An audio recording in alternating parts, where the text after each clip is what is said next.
Kuzaliwa kwangu kwanza nilikuwa lazima niife sababu ndio kuzinia mtu anaweza fanya. Tuendelee na kipindi chako My Story My Testimony. Gari lipata ajali na ni kama nilishikwa na shock. Sikujua niko wapi, sikujijua. Na hilo gari likanigonga kutokea nyuma. Nisikia watu wana screen, all of a sudden sikuelewa kilichotendeka, kumbe gari limenigonga. Unakumbuka sometimes nilikuwa ninakaa kwa meza, we eat together, but now you are used to it. For your mercy and your grace, oh Lord,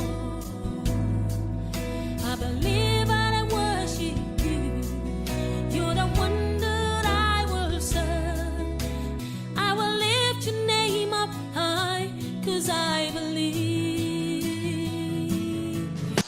Hello viewer, welcome to your favorite program My Story My Testimony with me Mastin Leibich as usual.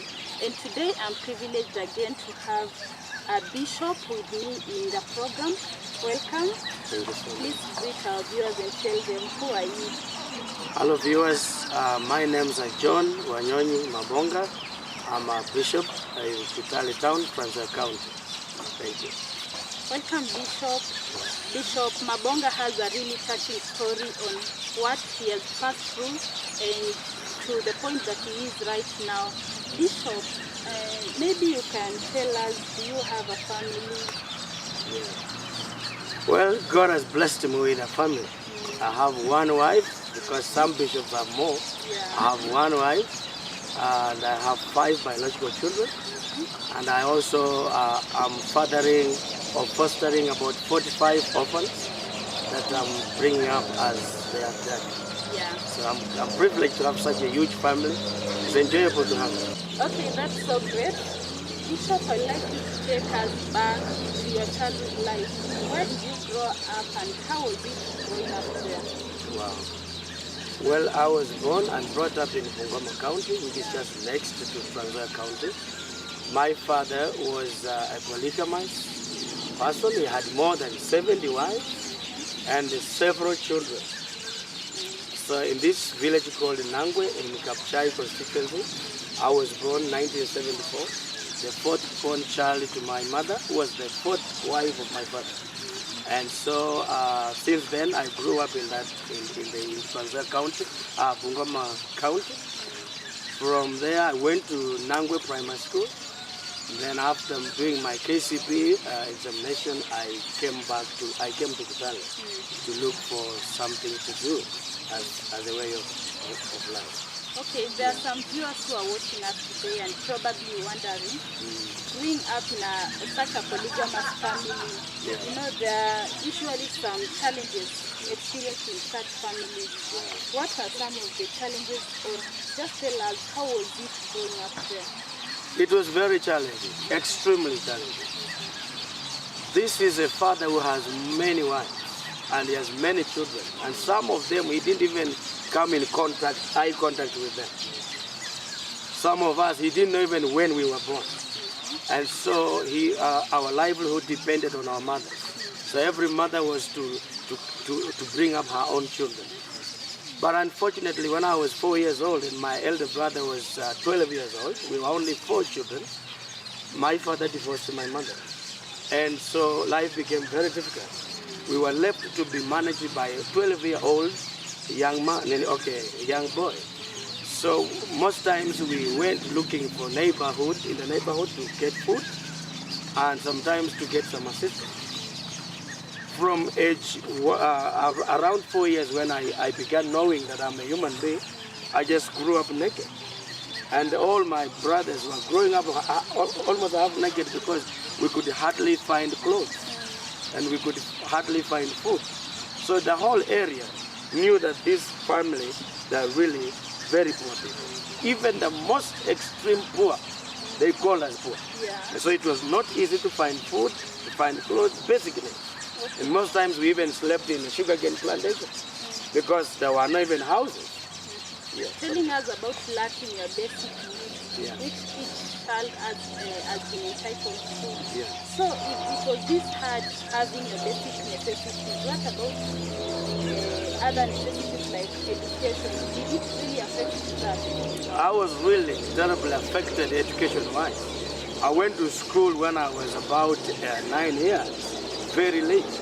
I never went to really basic school. I began from class 2. And my old brothers were also struggling. They hardly went to school. The reason was our father was not school person, and neither were our mothers. So education was not a priority to them. So to us, we never looked at education as a basic need. It was a secondary need, which the only neighbors are the ones who gave. It is our neighbors that used to encourage us to go to school. But our father could come and pull us from school. So we would go to school maybe 1 week, and 3 weeks we are at home. And that's how we learned. It was very difficult even to catch up with the program. But by the grace of God, among all my brothers and sisters, I was blessed to be genius, or maybe brave tongue. So that's why I managed to succeed in my class. In fact, when I did my class 8, I was supposed to proceed to secondary school, and I passed well.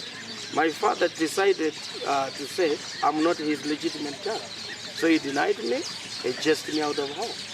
3 times he decided to hire some people to kill me because villagers had advised him that if you are going to educate this child who is being called to Stare Boy Center, all your farm and your animals will be sold and you become poor. And so he didn't want to become poor. Tell us about that. Why did you think that you are not his legitimate child? Just because you passed your examination? Absolutely, mercy. All my brothers, those who were born 1950s, and those who were just born recently, because my father, the last born of our home, must have been born in 2000. And you know, this is a man dying at 92 years. Since then, up to today, there has never been a child who passed the exam like the way I did. So it was the reason for villagers to tell my father, this is not your child, because he's the only one who has passed the exam. Yeah, it was challenging. So what made these villagers think that maybe you are not his legitimate child? Is it because of the envy they felt in you? Or what do you think? I think my neighbors equally, they were surprised, because in our home, history was proving that nobody had passed. So how come that now John is the one that has passed the exam?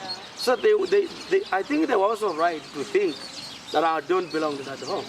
And my father, being an unschooled person, he bought into that idea that I wasn't legitimate. So you know what happened? He converged the story to make to allegate that my mother was a witch, and I was the one who was carrying that witchcraft in the village. So he called the villagers. He got the villagers to sit.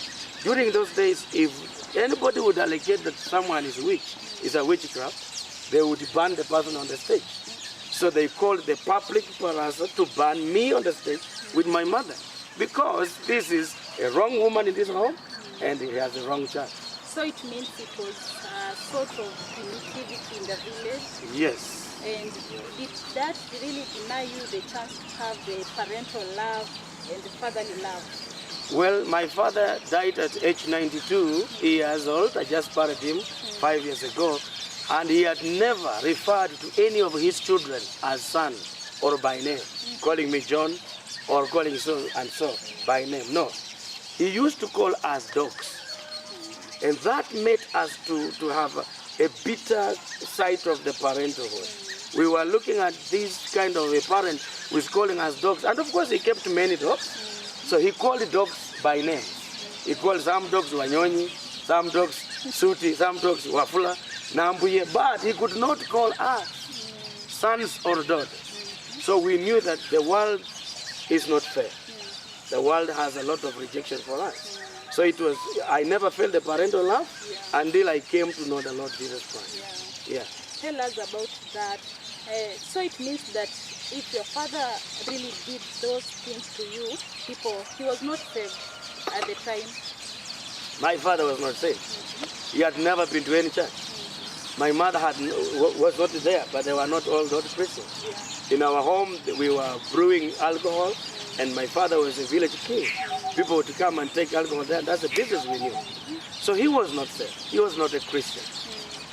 Actually, he got saved in my meeting. When I got saved, later on I went back home with some preachers, and they led him to Christ. But even since then, he never went to any church. So we had nothing about parenthood from him, and we can't blame him because he was not born again. Yeah. It must have been so difficult for you growing up in a family that was brewing these local brews. Yeah. Did it make you begin using these brews? We started taking alcohol all the way when we were like 6 years. You know this alcohol called changa. It's a very, very tough stuff. And we started taking changa and even making. Because I remember by the time I was 12 years, I was one of the chief engineers making alcohol and selling at the same time. So schooling was not a priority. We wanted to help to sell alcohol and then earn. So we were all drinking and smoking. I started smoking at age around 9. Because that's life, my friend. That was life. The stress was too much. I couldn't hold it. So I just went into that. You have talked about your life without the basic needs and all that. Living in a family that did not know Christ. So we know that right now you are a bishop. What transpired? What really made you want to have the urge of being a bishop? During this time, Mercy, as I'm growing up, even when my family was not Christian, there was a deep urge in my heart. I had a question on my life. Where do people go when they die? And nobody could answer that. Another question that was on my heart. What happens when people die? Where do they go? So I grew up knowing that I needed to know what happens when people die and where do they go. Until I was in grade 6. And my religious education teacher came in and read the Bible for us. And he answered that when he read the Bible that says when Jesus looked at the people, he had compassion on them because they were like sheep without a shepherd, lost sheep without a shepherd. So he took that story, narrated it so well, and helped us as young children to give our lives to Jesus. When I was in grade 7, another teacher came in and told me that when people die, he quoted Luke, where the story of Lazarus and the rich man. So he told that when people die, some go to heaven, others go to hell.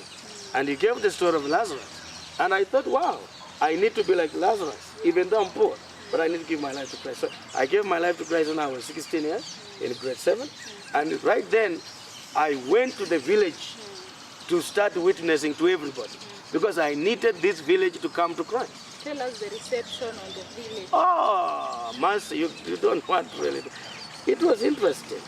People used to call me John the Baptist, and I had no idea who John the Baptist was. But what they meant is I was witnessing to them, and they saw an evangelist. They saw somebody who is evangelizing the village. Some people gave their life to Christ. Young children gave their life to Christ. But I wanted the whole village. I did not want just some. I wanted the whole village. But some could even chase me away. They would say, you are mad, you guys. You can't even preach when you are like this age. You are even confused. So I was frustrated after like 3 months, running away from school to go to evangelize the village, and the village is not coming. So I was frustrated. And I wanted to go back to school. And another good neighbor took me back to school in grade 7. Yeah. And being a young man at that age, we know that there are these traditions back in the village during the initiation period and whatever. Did that harass your livelihood, being a child? Good enough, I was initiated in those traditional circumcision rituals before I gave my life to Christ. But after that, everyone else did not want to distinguish salvation with those rituals. So my friends used to invite me there to go to this traditional circumcision. And even as a family, they used to tell us that now, in this home, you can't tell us yourself. You must do all the rituals. That was the genesis of my battles with them. In fact, several times they wanted to kill me because I was different. And because of that, a good Samaritan sneaked me away from home to Kitale town where we are living now. And that's when I had the opportunity to go to church, because at home, it was difficult to be a Christian.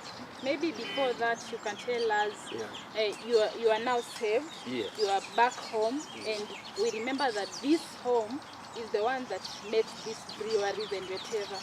Did your parents, were they free to leave these traditions or these things and come to Christ then? It was difficult, Mercy, until much later.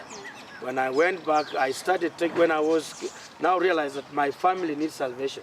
So I would take some pastors to go with me down to witness to our home. It is when my mother gave her life to Christ, and the other stepmothers also did that. But my father refused until later, like 5 years later. But when he also gave his life to Christ, now he declared that this home, there is not going to be brewing. But he never went to church. So it wasn't easy, but I saw it happening. So they came later on to abandon it. Okay. Yeah. On that note, we'll be going for a short break. Then we'll come back and you tell us how the Good Samaritan took you to town and life there. Okay. Continue watching ITV.